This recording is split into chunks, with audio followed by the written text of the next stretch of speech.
Well, go fast. This is the 7 founders. This is actually the street of our practice. Well, a few years ago, for a project called New Generations, an architect called Giampiero Venturini asked us to define ourselves or define the way we do architecture. So I think it's good to start with that. So we use the metaphor of the water daughter that actually search for wood in the desert. We try to use architecture, design, urban design, or whatever we do, practicing in order to find all the underground fluxes or that goes around the cities. We try to do that. We try to transform as the water dozer does that in order to let this water coming out and create something. Of course, some attempts, some tests fail, and failing is part of public space because we're not designing for a single client. We're not designing for a specific program of activities. We're designing for a certain or unexpected program of activities to happen. And that's the most challenging thing to do. Well, if you design a house, you got a client, you face the client, you deal with their wilderness. When you design a place where everybody can go, where anything can happen, and you want this anything to happen, it's very different. So you need to predict or unpredict the unpredictable. So it's very hard. So sometimes the water dozer find a relevant amount of water, and that water can be transformed into an oasis. In the same way, some of our attempts will be transformed into vivid and livable public space. Some other will just stay as tests down together with the city with the idea of transforming the urban space. So we actually, the fact that we are from Rome was very key at the beginning. Moreover, we are living in a city where actually we got a lot of underused spaces, fenced spaces where things actually is not clear, the ownership is not clear. So you got a lot of material to work on in terms of space. On the other side, and this was very clear in our first project, now it's more dedicated to some specific features. There was a lot of discarded material going to the dump that can be reused before getting discarded. So we actually try and succeed in intercept those material fluxes in order to use them to transform usable spaces, because we started actually as a self-initiative group. So we had no client, no budget. So we were doing testing.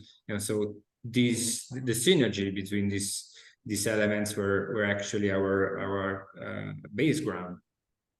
And then there was the collective habits. So the way we use public space is very clear, at least I think to the audience here, that public space has been transformed, or maybe has been forgotten in a way, while building and actually creating the city.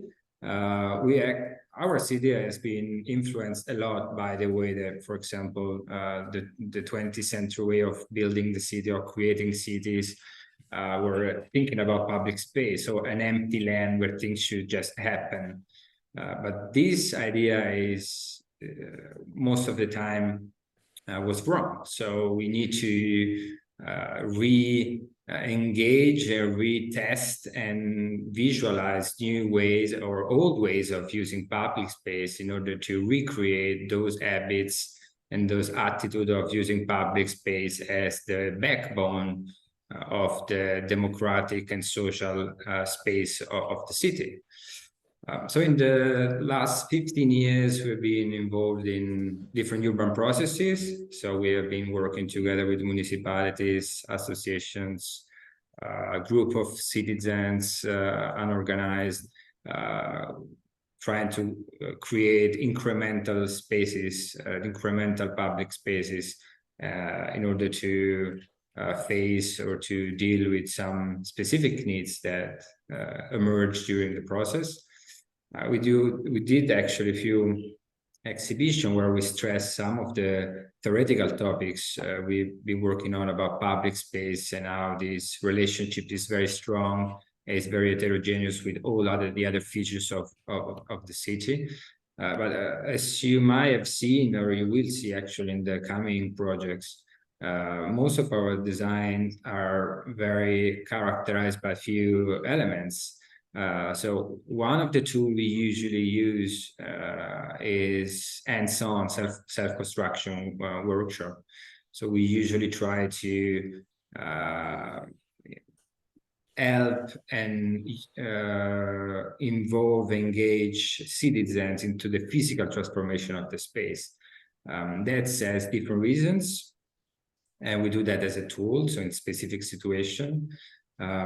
First of all, you create a different connection between an inhabitant and a space if that specific space has been visualized, promoted, and built by the same person that will actually use it on one side. And on the other side, as architect, we use self-construction as a tool as it is a plan or section. So we just test one-to-one the space. And since we can use this tool, we can actually transform, upgrade, downgrade, eliminate part of the installation during the process, since we can immediately see if that was a good or a bad idea, or it can be improved somehow in order to help a different use or fit the best with another possible spontaneous use that we see while building the space. We had, and I go quick on that, we have been established in 2020 also a table of discussion which is called Vuoto. That is also a magazine. That it's a book magazine actually. We're doing a book every. Andrei con la tavola successiva, la numero 4. Oops. Ma è sicuro che è la conferenza del Festival di Sanremo questa? We got some microphone on. So we create this ground of debates, this place where we actually invite people to talk about different topics about public spaces. So we do also a book every year about a specific topic of public space, so highlighting and stressing out also the controversiality of the public space features or matters or topics that we work on, and so we're trying to keep on researching also on the theoretical level, beside the fact that we're still doing that, of course, by designing and building and developing architecture. Let's get into the reality of the projects. I'm going to present a few projects. I did divide them into 6 categories, but of course most of them fit in different ones. But I think it was interesting just to give a sense or to highlight a few topics that can be actually also the ground to discuss together later on when my lecture will be over. So let's start with the first one, collective infrastructures. So usually we talk about infrastructure when we talk about roads, streets, railways, as them are infrastructure to let us move around the city, move around a country. Still next to them, there is a very strong infrastructure that hasn't had the same interest by municipalities in general, by city makers, decision makers. So we just want to stress out the fact that also public space is an infrastructure, and know the thing we do on top of that, all this, the the other buildings in sense of physical elements that allow people to do things are part of this collective infrastructure.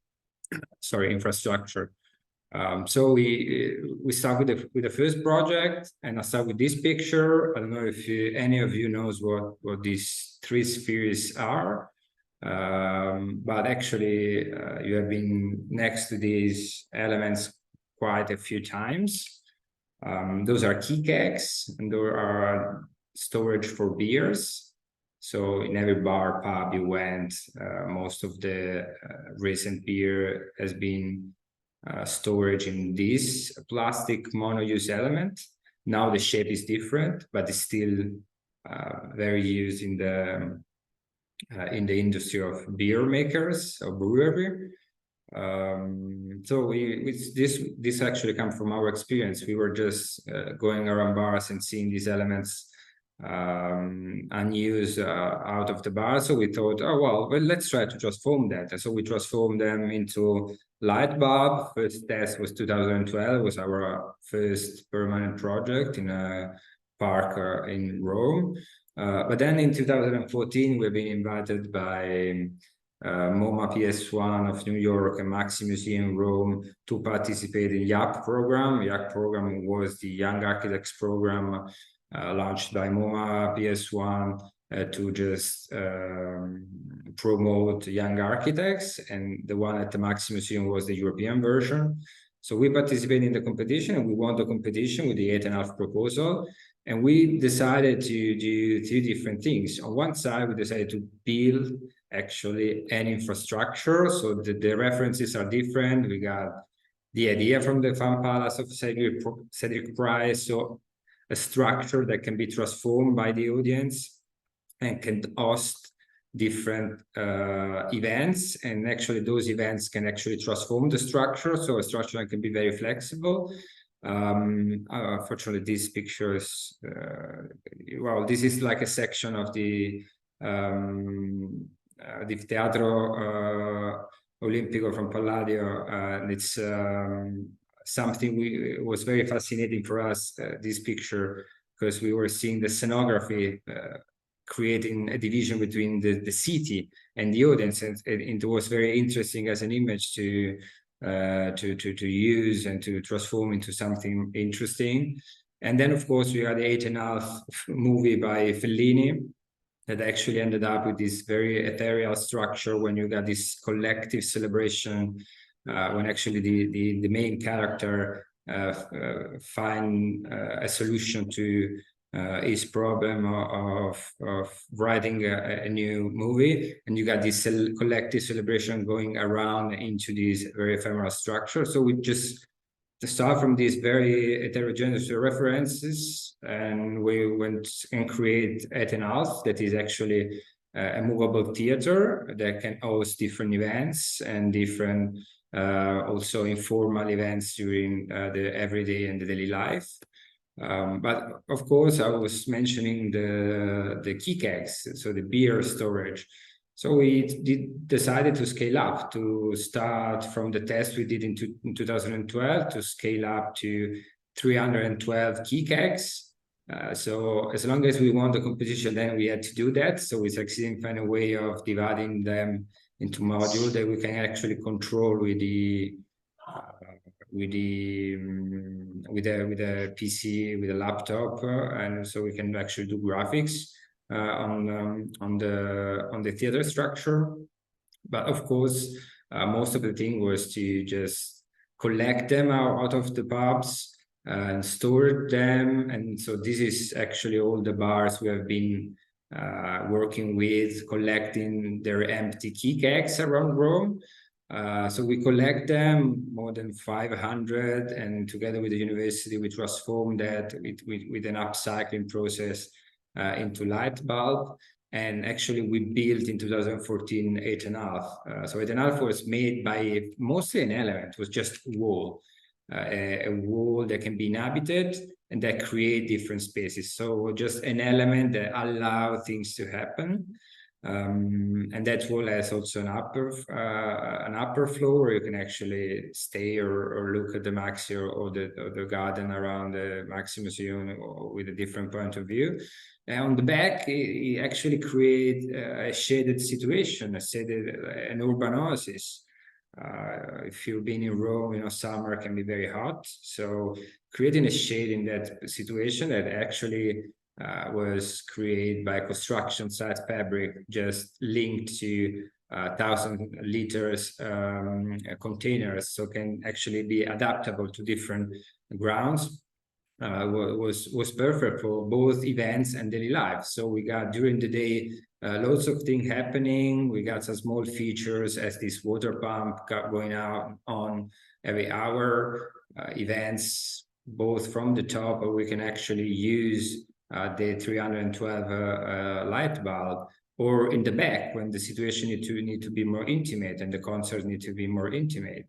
But then when we actually dismantle it, which was forming to something different, our idea was to build it again in other places. It didn't happen, so we had a lot of material. So we scaled down and we created this coffee table that we sold in the last years with the elements, or we recreate few scenography around Italy for small festival that were actually replicating the idea we were doing at the Maxi Museum. So second project about collective infrastructure, and I'm trying to stress this idea of layering on public space, infrastructure, little pavilion, or simple equipment that allow different years to happen.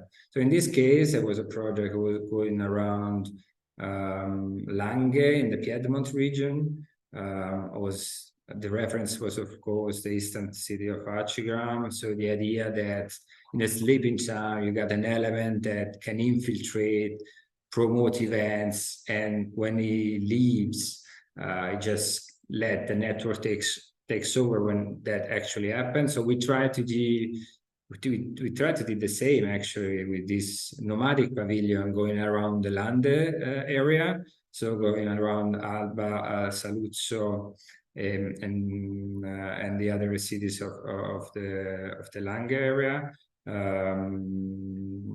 And it has different features. It has a small arena in the center of the pavilion to have small events. And of course, the pavilion, while wandering around, was inhabited by a different artist in each city. And so that specific artist was engaging citizens into public art projects. So also this pavilion was acting by the different artists. And of course, during the day, it was actually used freely by most of the inhabitants. Was, of course, children used them at the best as every time. So this project has been going on for a few years now. It's stopped. But the pavilion is still stored somewhere in the Langhe. And this is, for example, was the last attempt where we actually divide the pavilion in two different parts. So let's step in the second category, inhabiting the city. And it's something actually we try to do a lot while promoting and testing and building new projects. So usually you inhabit an house, an apartment, but since we spend most of our time in the city, in the public space, commuting, staying around, it's also, we should have the same care with the city in order to create situations that allow us to develop new social interaction, to fight against loneliness, to help people to get together. I think that's our main goal. So inhabiting means also spending a few times, a few, depends, days, weeks, months, in a specific place in order to get to know the people of the place, the inhabitants, understanding, testing, getting to know what's the story, what's the willings. So this is, for example, a project in Germany, in Cologne.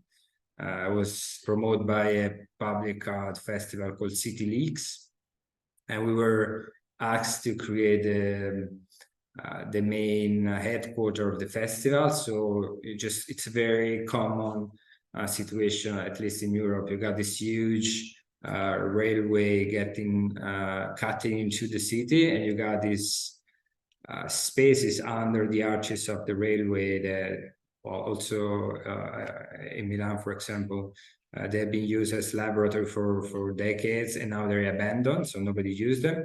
So they asked us to transform 3 of these abandoned arches in order to develop different projects. So the first one was, of course, create a connection between those specific spaces with the rest of the city around. So create a small equipment together with the local university. But of course, the first request was to create a flexible space where daily life can happen, where events can happen. So we developed these elements that can move around wheels, where you can actually hang lights, speakers, beamers, and also scenographies. So these elements can actually create a flexible space that can be used from inside, from outside. So it actually created a threshold, expanded threshold that was also embedding the rest of the city into the arches. Of course, the other arches has different topic. This one, for example, was a kiosk and an info point, and the silk screen laboratory. But of course, during the night, and the space and the public life took over, and it was very good to see how this is a clear example of how public space means 2 different things. Means the time of the formal event, of the celebration, at the time also of the informal meeting, of the daily life, of the unexpected to happen. And they are talking about unexpected, the good and nice things to see. If while we were doing the transformation of 3 arches, there were other group of people that were asking the municipality to transform other arches. So our 3 arches ended up to be just a kickoff. And by the end of the festival, there were 6 arches transformed and used by different associations. So sometimes you just need someone to show you. So it's, to quote Romulo, it's show me, don't tell me. So sometimes you need just to start things, and things happen. So sometimes you just try, you can fail. Sometimes you fail, sometimes something happened, but I think it's at least testing and try is the first attempt. So a lot of time we ended up just talking about transformation, but most of the time it would be much easier to just do them with an hands-on approach. Let's get to the second project about inhabiting the city. It's still in the Piedmont region, and it's part of a new patrons program by Fondation de France. We have been working a lot with this project called New Patrons that actually try to create and delegate to a group of citizens some decision making about a transformation of a place. And it's a program that has been very well. It has been created in Italy by the A Titolo group of curators by Turin. And this was one of the projects we did together. We actually invite another group of architects from France called Collective TC.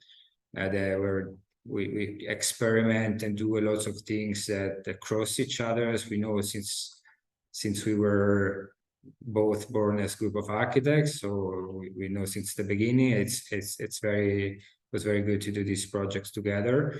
But let's talk about the area. So it's Bahia Blanca. It was a former discotheque in a very small town inhabited by like 500 people before the let's say at the beginning of the Alps of Italy in Levice. So it was abandoned. It was used as the summer venue for one of the main radio of Italy called Radio DJ. So Radio DJ was just doing the old summer events in this club. But then they moved to the Rimini quite a few decades ago. So this place has been abandoned for a lot of time. So a group of people or citizens were just asking themselves what to do with this fenced abandoned building. So the building looked like that. If you like later on, you will Google on YouTube or on YouTube, you will search for a video of Bahia Blanca. You will catch the vibe of the 90s going on, of a club in the 90s going on. So it was just a week of very light transformation, and the first one was just, of course, opening the space. We tried to create a basic infrastructure to let things happen. We did organize also a small series of events to just test the space, but then just opening up, just create the possibility for people to just show up, roll by, or just grab a beer and see the space. And that was just an attempt, just the beginning, to see if something can come up, if any citizens who would have an idea. So this could be just a container for things to happen. Most of the time, you just need to create that specific container, and then you will fulfill the container with what will unexpectedly come during the daily life. Let's step into the third category. It's called interaction. You've seen that quite a few times in the project I've been showing you since the beginning, but then I would like to focus this on two different projects which come from a same idea. So the idea to just bring to a scale of urban game, some small table games. So the first one is Gondwana. We did it in 2012 in Terni. It was actually installation done for Festar Club. The festival used to be done by Abitare magazine, and this was when the director was Stefano Ragazzo. So we have been asked to design a stage for the events of the festival. And it was the first time we're just facing this struggle. So designing a stage, so that means that we have this empty space that will just be activated once in a while the event. I think we had this idea that an empty stage in a square is one of the saddest things to see. So we want to transform that idea in something different, and to just stress the idea of like, okay, let's have a stage, but let's have something that can be used differently during the daily life. So we propose actually this flexible structure coming from the Tangram table game idea. That would just when closed, it will be just one of the square of the main square of Terni. But then just putting wheels under most of the pieces, you can just have infinite configuration of the space, and you can let actually people transform the space itself. So it was used actually very good as a stage for the events, and also the fact that it wasn't a formal stage promotes a stronger and more open debate during the festival.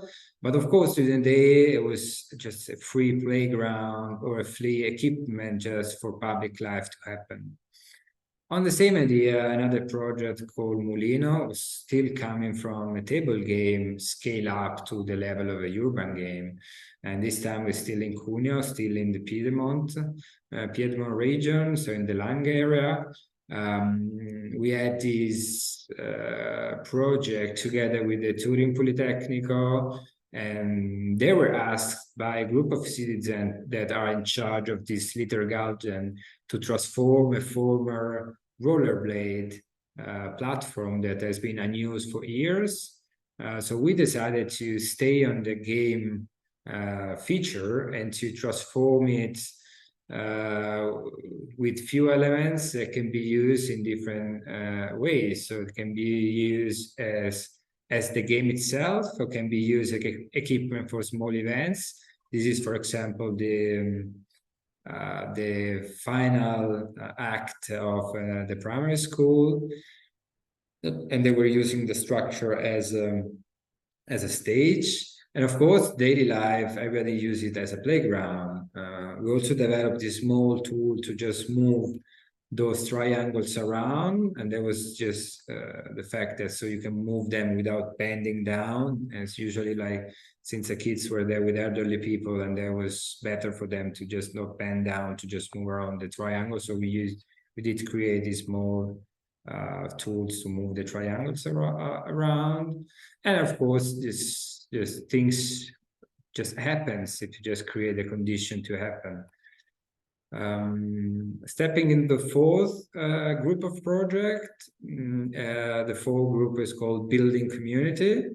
It's something, it's been around all the projects I've been showing you, but I want to focus on this because I think it's important to see how these tools can just help community to develop themselves as communities, or sometimes they just can help a group of people into transforming and into being a community. So those projects has these two possibilities, and it's because it's just a matter of which is the ground, which is the situation where they actually happen, and actually they change the way that they're being used. So the first project is it's a project we've done in the Azores Island. The Azores Islands are a group of islands in the middle of the Atlantic Ocean.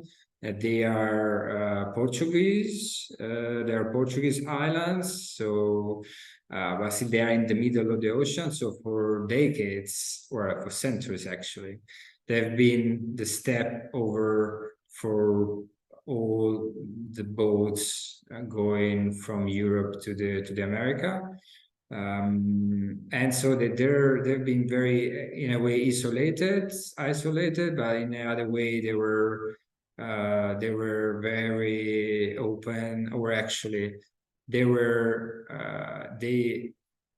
embodied some of, for example, things that weren't very European, or very actual, weren't very specific for their tradition. So, for example, they are one of the biggest producer of tea leaves, and that's becomes because the Chinese just stepping over to come to Europe to just create this other part of agriculture field.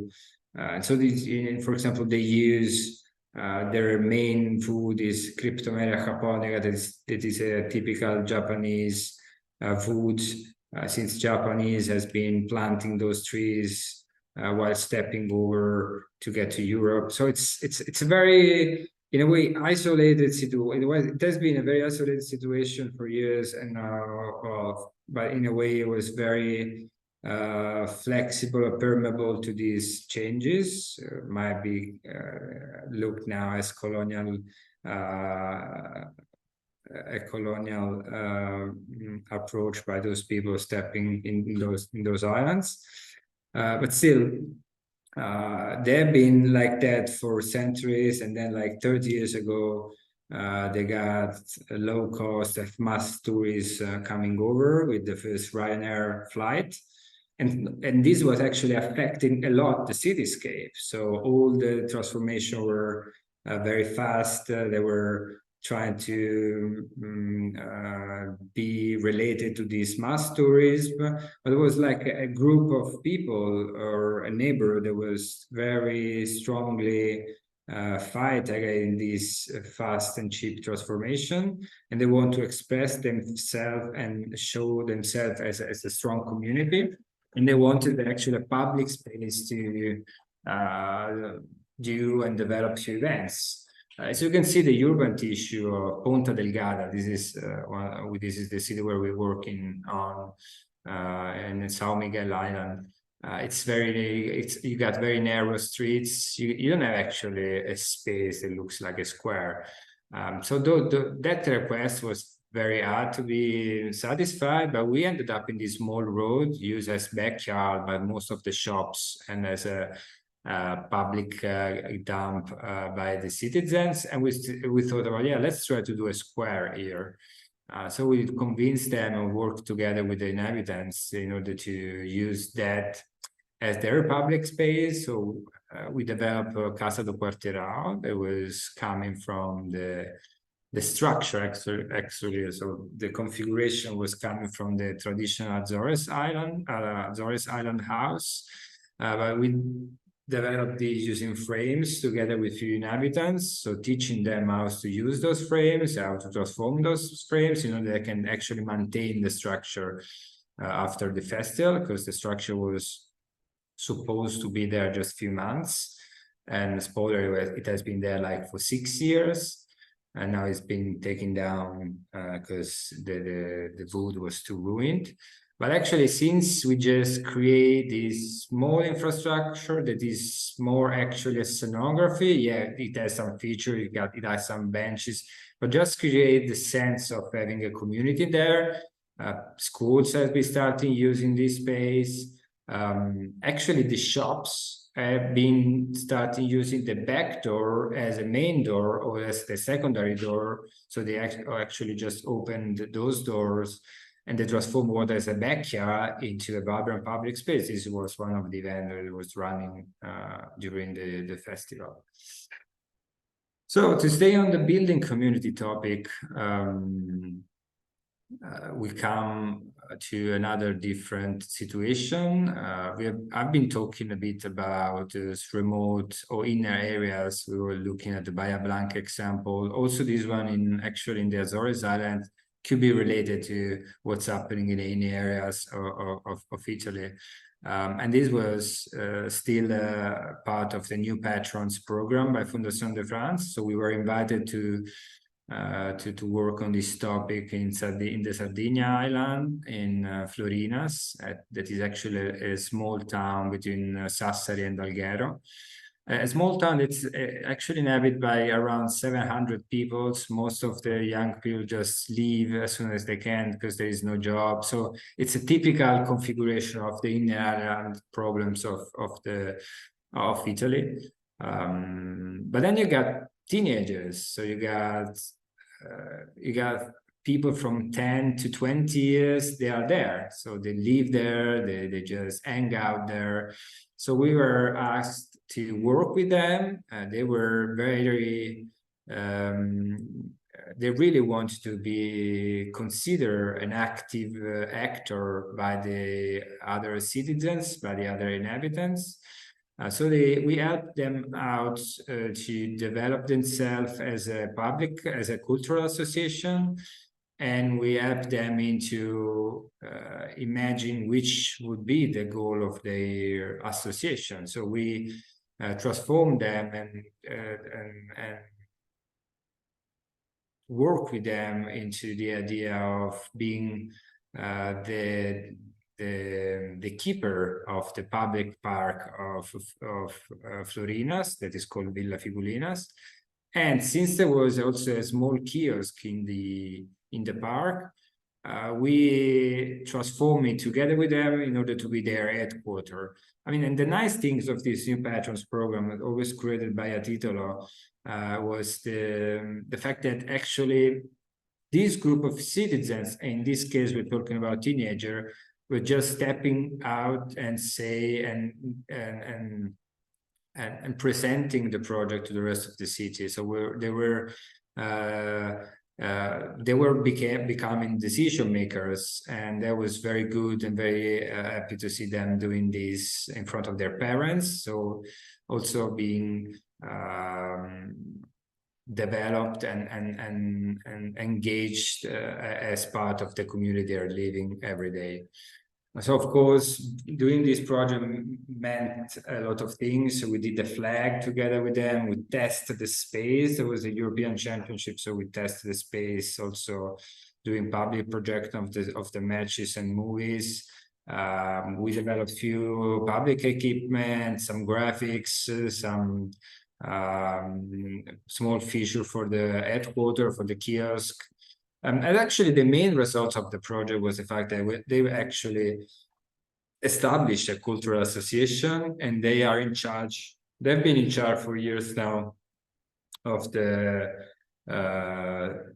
carnival celebration of the town that was abandoned, and they just restored that idea of doing a carnival celebration. So they actually were in charge of organizing them. So in this way, I'm just showing how a little transformation with few elements, with some cube meter of wood or timber, was just impacting the life of a group of people, transforming them into actually a community.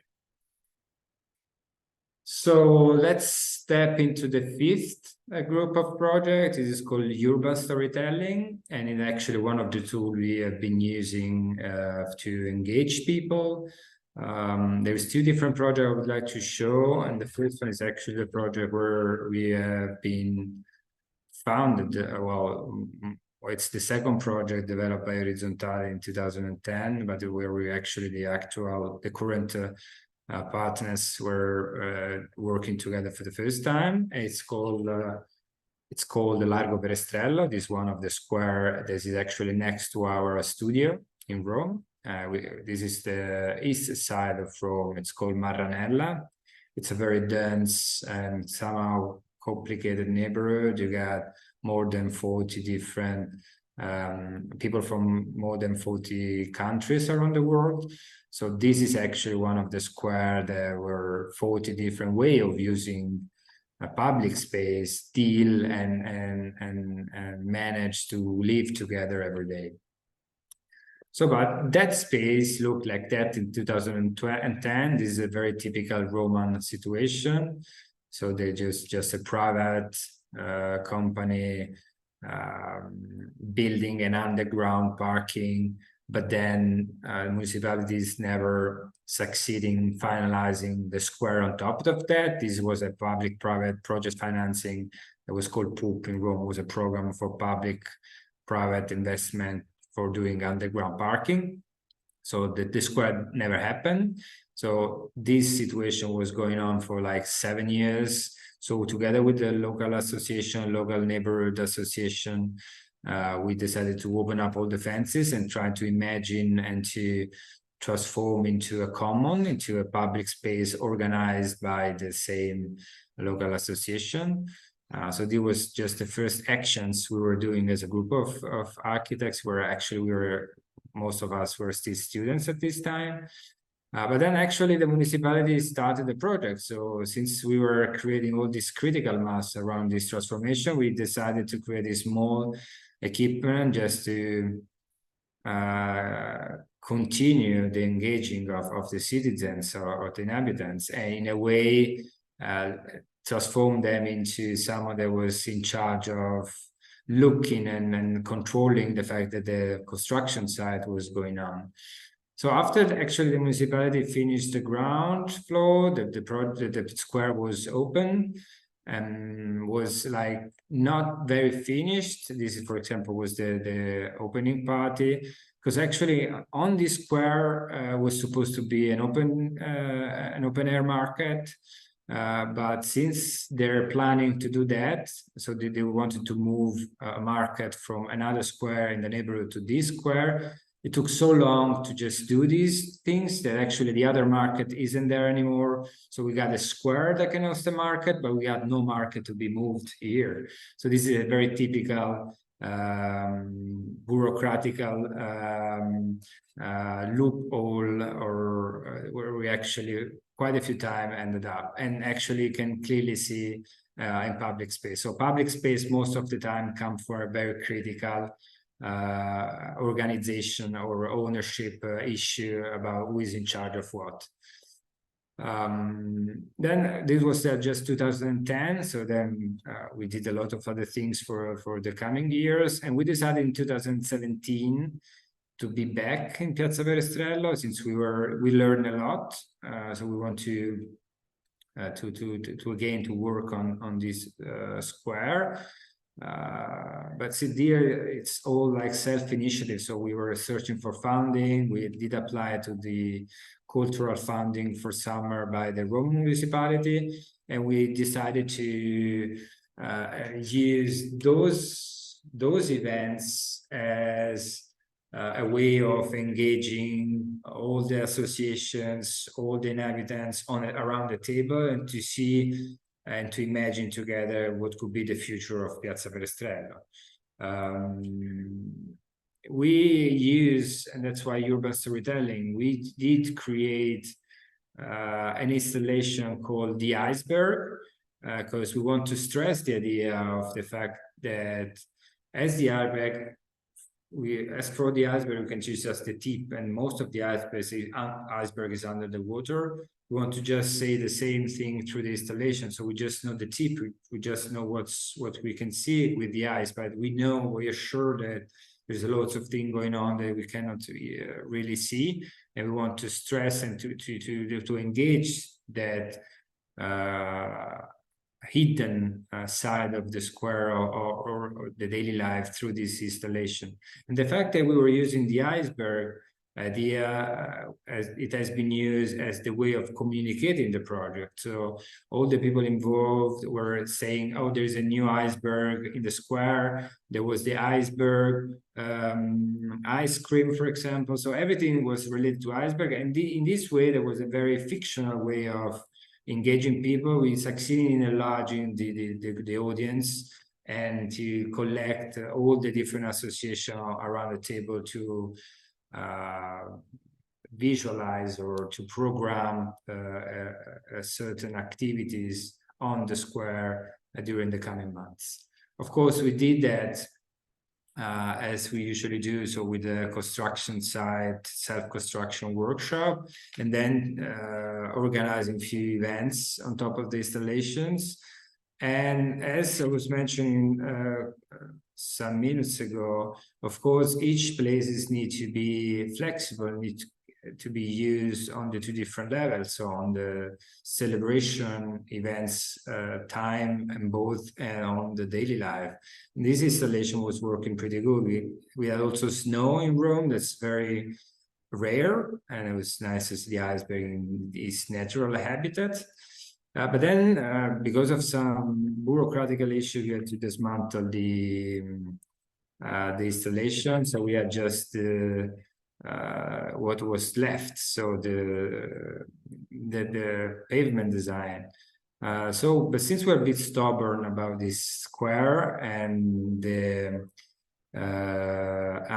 embassy from the Netherlands want to support us with the project, we decided to bring the Kingdom of the Netherlands Embassy to Piazza Perestrelle to support us into developing a new step of the project, where we were trying to still stress the idea of the iceberg that actually melted down and was transformed into a boat that was sailing on the melted iceberg. So we did create this urban collective table in order to let people engage and do different things. As you can see, kids always make the best out of the installations.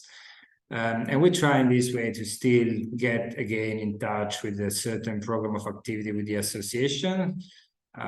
So we did develop those events on these tables with the association. And then the table, of course, after a few months of use, and this could be all the different use. Of course, the square was used a lot and is used a lot for the Ramadan celebrations and praise. And on the other side, you got, for example, a theater company doing the rehearsal in the square. So the fact that we just use this small installation just to get all the people together and trying to talk together about the possible uses and the possible conflicts going around the square was pretty interesting. Our main idea is to have and succeeding to forcing also the general master planning of Rome into having a proper square, since the fact that was and is meant to be an open market square, and we would like to transform into something different, since there is no market to be moved now here. So this is actually our final goal. We don't know, maybe in some years we can succeed in also doing that, but still, since it's a self-initiative project, we still believe that it might happen. So another project I would like to show about the urban storytelling is this one we did in the Netherlands, in Utrecht specifically. Just to give you a general information about the framework. So Utrecht in the 90s, since Amsterdam was filled and was already renting or booming. So there was a lot of people just, Amsterdam, Utrecht is just like half an hour by train. So a lot of people actually just live in Utrecht because it's cheaper, because it's calmer, and just they go to work in Amsterdam. So in the 90s, Utrecht decided they want to enlarge themselves as a city, want to become the second city of the Netherlands. So they had this huge plan of transformation to create the same, if I'm not wrong, the same amount of square meter as the one that was already built of Utrecht. So they want to double the size of Utrecht. So this huge plan called Let's Erijn. Of course, those were like the gigantic plan of the 90s that first took ages to be realized, and of course got stuck into all the different things happened in the last 30 years. But still, step by step, few things were happening. And actually, this was the plot where was supposed to be the cultural center. That, of course, would be the last one to be built. And while there was no cultural center, the city decided to create a public art program called Raum, where all different public artists or architecture designers were invited just to work on the idea of placemaking in a place where a community is not there still yet, actually. And so we were invited, and we since the situation was very different, I was showing you the fact of the urban storytelling in a community that has already a strong bond between the different actors. Here we are in a different situation. We got no communities. We got few people living around the neighborhood, huge empty land. So we decided to use the idea of urban storytelling, inventing a figure called a urbanaut, so something in between an astronaut and the pioneers. And so we create this small headquarters where you got a community table, you got chairs to stay, you got an upper floor to just look around the huge empty area. You had a boat on wheels that you can use for free and to get around the whole neighborhood. And actually, we start creating a few events on the headquarters, inviting some residents, some association of the close neighborhoods. And it worked pretty good. People start to use by themselves the boats. Actually, they did some celebration, decided to step over the installation. This is, for example, the Light Festival. They decided to do a moment on these new installations. So in this way, to create this fictional story was just helpful to get people together, also people that maybe don't know each other, but through this fictional installation, you start actually creating the real community, because you give a possibility to things to happen, to people to talk to each other. So in this way, urban storytelling is a very useful tool that we use quite often while doing our project. And this, for example, is a picture of 2019. Still, also, this structure was supposed to be here just 6 months, and it's still on in Utrecht. But it was nice to show you this picture of 2019, where actually all the cityscape changed. So you got the buildings, you got the people owning and living in the buildings. But still, this place is felt like headquarters, like a public space, like a place where actually people can hang out and meet together. It's very good to see how this has been changed and transformed while also the cityscape was transforming.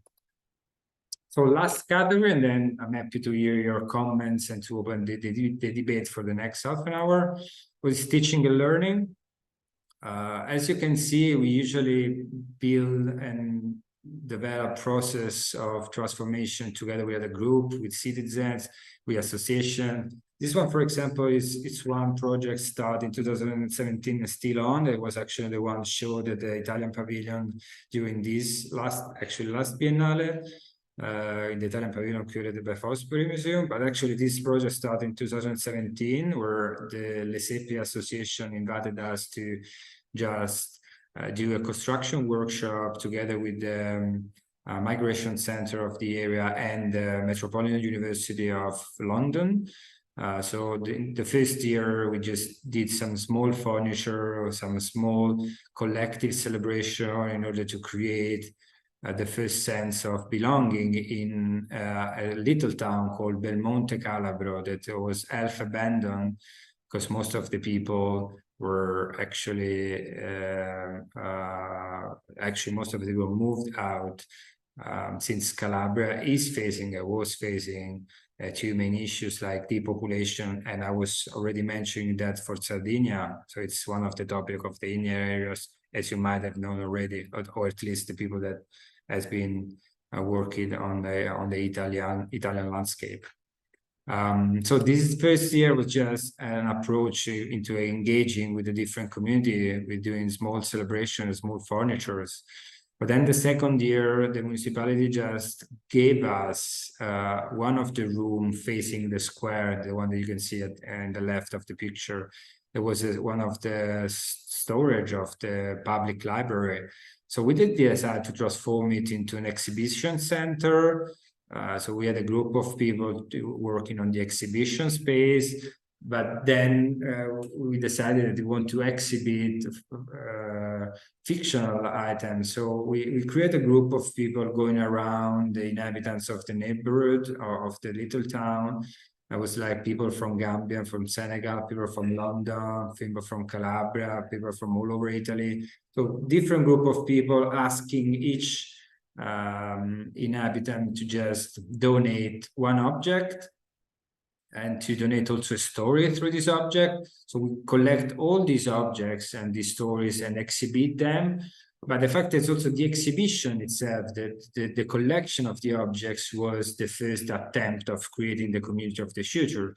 So you got people from all over the world getting into the apartment of an old lady from Calabria that maybe was returning Calabria after being in Germany for decades, working there. Now he's retired and maybe he's back in Calabria, she's back in Calabria. So these fictional things about donating an object, this was just a tool to create a situation when actually people had a reason to talk to each other. So the exhibition itself was just a tool to get together different people with different backgrounds. So the project, of course, went on. The municipality was very happy, also the Metropolitan University of London. So they signed a collaboration pact to transform one of the buildings owned by the municipality that were abandoned. It was called the House of the Nuns. So we took over, transformed in a 10 days workshop, using also local sourced material like this marble of the local marble shop or fabric donated by the inhabitants. And we actually create the possibility to use the space as an hybrid cultural center. These was the pictures of the very beginning, the space, this was 2019. Now the space is way different. There is lots of different things going on. And we actually now transforming all the floors of these buildings. This is just the first floor. And it has been used, of course, from COVID, it has been used as a remote South learning from London and South working from around the world. It's actually been connecting people from all over the world that was temporarily living in Belmonte Calabro, engaging with the community and try to prefigure or test different ways of using these abandoned in areas of Italy. Last project, and I'll be very quick, about teaching and learning is a project we did in Darmstadt in Germany in 2014. Where actually Ramlabor, the collective artist, architect, curator of Berlin, invited few groups of architects from all over the world to just create a self-managed citadel called Ostang. So you got more than 100 people living and building in the same areas. There was one of the areas of the Matildenhohe. There was actually the main artist residency of the 19th century by the Duke of Essex, where actually most of the art work that worked. So there was this empty plot that was too covered by Ramlabar, by all these other architects invited by them. So you got, for example, collectivities that were in charge of managing and creating the kitchen, Atelier Bauau and Construct Lab were doing the main hall to the events. Martin Calvase were doing the workshop house, Umschicht and the gate of entrance. We were in charge of the cabins since they were sleeping. There were actually people sleeping in the area for the festival. So we did stress the idea to have on top of the cabin a place to sleep, at the bottom a place as a relational space to just hang out and have a relationship with the neighborhood. So we actually test different materials for the cladding of the cabins. We were doing this in collaboration with the Recycling Center of Darmstadt. So we ended up using aluminum foil or pipes, plastic pipes that were just renovated by the gas company of Darmstadt. So the workshop saw more than 100 people, 100 students, plus the architects testing the use of different materials and experience by themselves the idea of togetherness on how we live together. And the fact that during this, of course, this workshop, you stress the idea of building together, you test new solutions. This is a very, very funky way of cutting some plastic pipe. And of course, by the end of the construction workshop, we had rooms that can be used by the guests of the festival.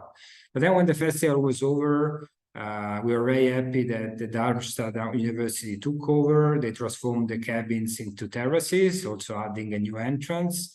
And I think this is a very good example of how a place or an infrastructure in this way can be readapted to just meet the needs or the changing needs of the inhabitants. Now this structure has been on since 2000, so it's 10 years actually that this structure, all this citadel has been on. It's managed by a local association, so it's a very, they organize lots of events. So it's another part of the city now that was actually built and kicked off in that month in 2014. So we are very happy to see how public life and public daily life took over. So thank you. This was the last project. Hope you enjoyed. So maybe now we can start with talking together, both with the discussant and with you in the audience.